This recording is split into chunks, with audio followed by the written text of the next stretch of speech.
Hi, beautiful angel. It's me, Sharon.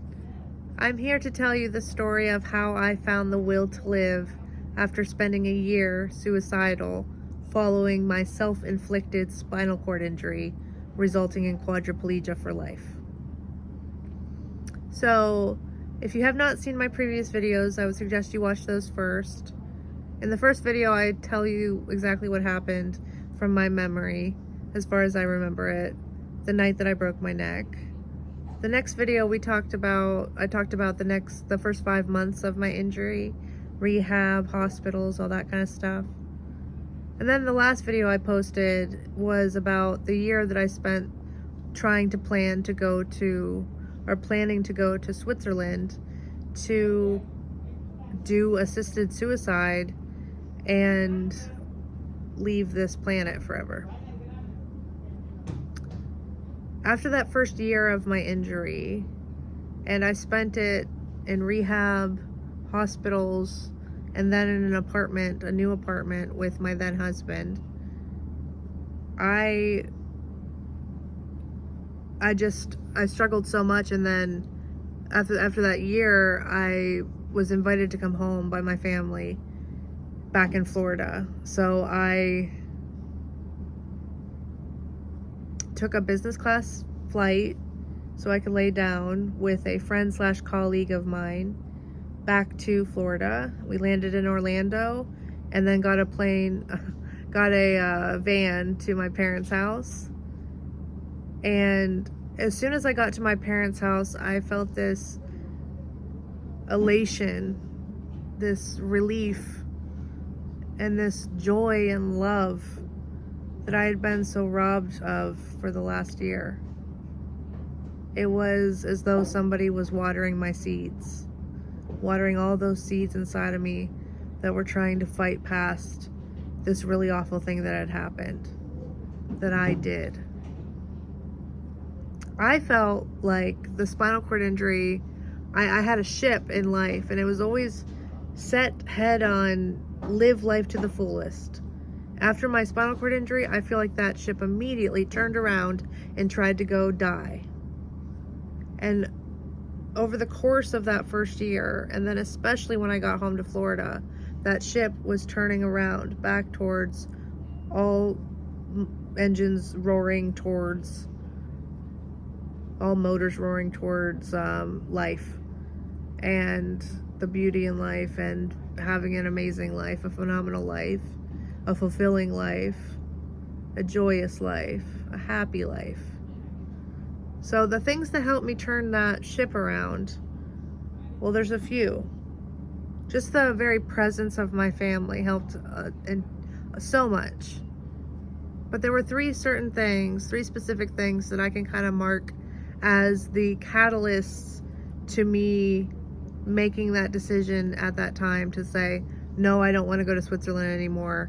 I'm going to live. So the first of these things was Beyonce and Kendrick Lamar singing Freedom on Beyonce's Lemonade album. The lyrics that really, really sunk in and stuck to me are, hey, I'ma keep running cause a winner don't quit on themselves. Hey, I'm gonna keep running because a winner don't quit on themselves. I would listen to her Lemonade album, Beyonce's Lemonade album, over and over and over again because I was obsessed with Beyonce. And it just felt like she was singing directly to me. It felt like she knew exactly what I was going through, and she was singing directly to me. Freedom, freedom, where are you? I need freedom too. I felt all of that in her lyrics and her music, and Kendrick's lyrics and music. They helped pull my hard emotions out of me so I could handle and manage them better. They calmed down my emotions. They made me feel like I was seen and understood and agreed with. It was phenomenal. The power of music was phenomenal in my healing to be able to decide to live. Now, when I was first injured, the first things I look for online, I looked on Instagram for a C6, C7 incomplete quadriplegic that was walking again and happy. And I found two really incredible men on Instagram with my same level of injury that were walking again. I asked them both if they were happy. They kind of both said, not always, but sometimes it's not that bad kind of thing. That terrified me. I didn't want to live a mediocre, gray life. I wanted color and vibrancy and just beauty, and it really hurt me to think that life was never going to be as full again.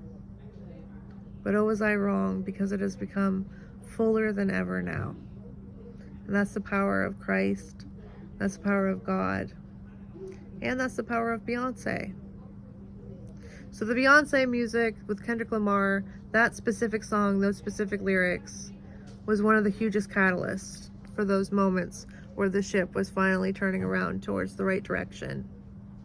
The other two catalysts that were huge influences on my decision to live or die were my sister's facial expressions. All of them, all my sister's facial expressions just please me to no end. They give me so much pleasure, and I'm filled with joy and happiness to see my sister's facial expression. So, facial expressions. I was watching one of my little sisters look at pictures of puppies on her phone, and she was smiling and laughing and making goofy faces, and I just sat there, and in my head I said, I'm really gonna miss that. And then another voice in my head said, I'm really gonna miss that. And that's when I realized that I was gonna live.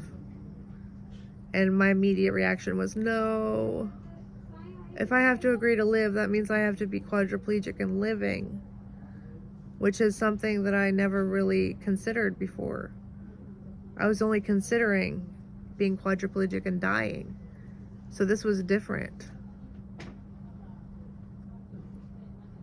The third thing that was a huge catalyst is somebody I called soulmate Derek. Derek got in touch with me on Reddit. I had posted some things in a spinal cord injury forum on there about my injury and how I wanted to go to Switzerland. And Derek wrote me and said he was in the same boat. He had climbed down a ladder on his from his second floor during a fight with his girlfriend. He tried to exit the house out of the window, and he fell and broke his back and is paraplegic now, and he wanted to go to Switzerland. The comfort that I felt knowing that someone else experienced and was experiencing the same thing of me was immense. The heartbreak of knowing that somebody else was experiencing what I was experiencing was devastating. I just remember talking to him. He wrote me a few times on Reddit, and then I took like a 10-day break from talking to him because the wheels were turning about choosing to live again. And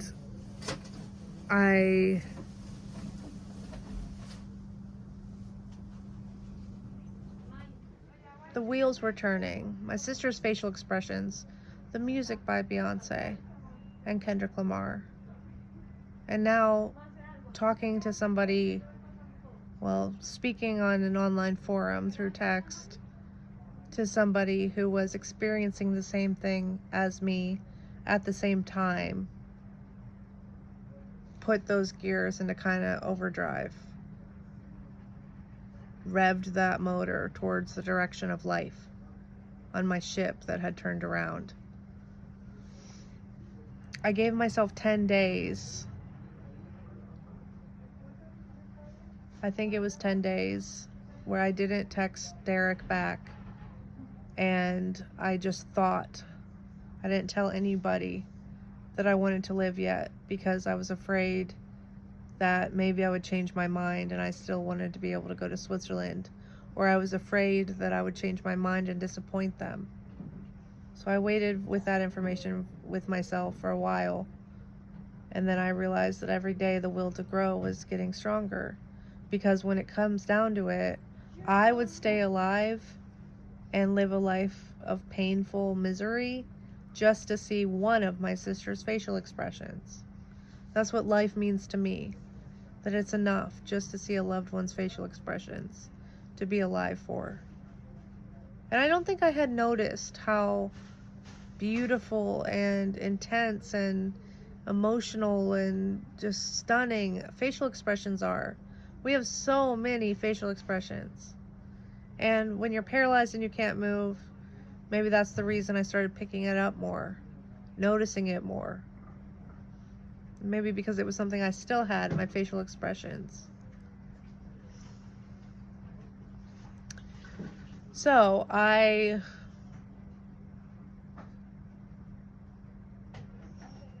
eventually told Derek that we could have a phone call. And I told him that I had decided to live, and that I really hoped that I wasn't leaving him behind and making him feel all alone now. And he said, absolutely not. You're inspiring me that things can be okay. And that was,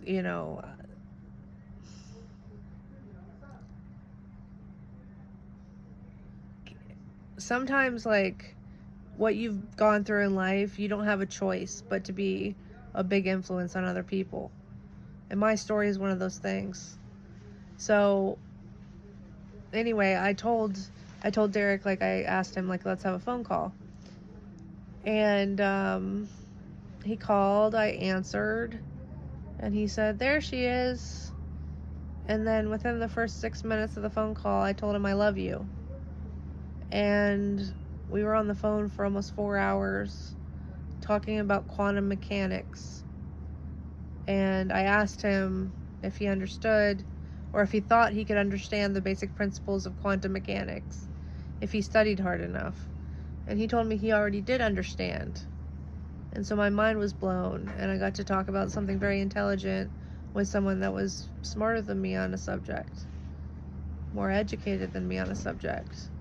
And that just started my thirst for life, and was the beginning of everything having this shine and this glimmer and this beautiful light shined on it, because I thought I was going to leave life forever, and now it was like I had a new lease on life. I mean, everything was otherworldly beautiful, and honestly, that effect hasn't worn off in 8 years. It's less intense now, but still everything is insanely beautiful to me. And I feel like this isn't just because I found the will to live. I think this is also a result of my meditation practice. I've been practicing meditation for a decade now. And just everything paired together, it healed me to the point where I could confidently say I was going to live, even if it had to be a life of misery and suffering and pain, because there was enough in life for me to want to stick around for.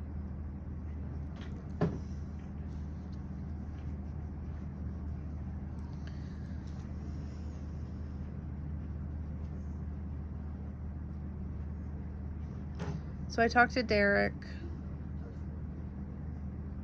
and I called him Soulmate Derek, because it just felt like our souls were completely meant to meet. It was very synchronicitous, and we just got along really, really well. And I started to have feelings for him. And I mean, I told him I loved him within the first 6 minutes of the phone call. After hearing his voice, it was just like, I love you. And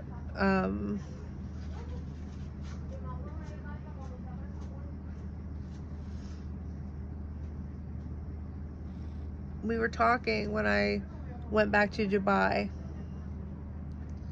At the end of 3 months with my family, I was saying that I wanted to move back to Florida, buy a house with my insurance money, and train to be a psychologist so I could have my own practice and afford my care and insurance. That was my plan. My family said that I needed to go back to Dubai. So I did. I went back to Dubai. I flew back with my sister, again business class. And when we landed in Dubai, my then husband was very sketchy with his phone. And later I told him that I felt like I was falling in love with Derek, and I had emotionally cheated on my then husband accidentally, because I didn't intend to create a connection with someone, but I did emotionally cheat on him. And that's when he told me that he was having an affair with our mutual friend, my friend, who was married with 2 young children. He ripped apart a family to be with a friend of mine. And the story continues from there. But for now, let me leave you with this. And if anybody out there feels like you don't have the will to live, just try to turn that ship, a 1/4 of an inch towards the right direction. I had to turn the ship all the way around. You might have to too, but it's possible. It's about being present and being grateful. Life is all about what happens in the moment. If you're present and you're grateful, you will always have abundance, because you notice the things that you have. Not just the luxury items, but everything. I look forward to continuing this story in my next video, but for now, just thank you so much for watching, and make sure you like and subscribe, and follow me on TikTok and Instagram. I love you very much, and I look forward to talking to you again soon. Okay, bye.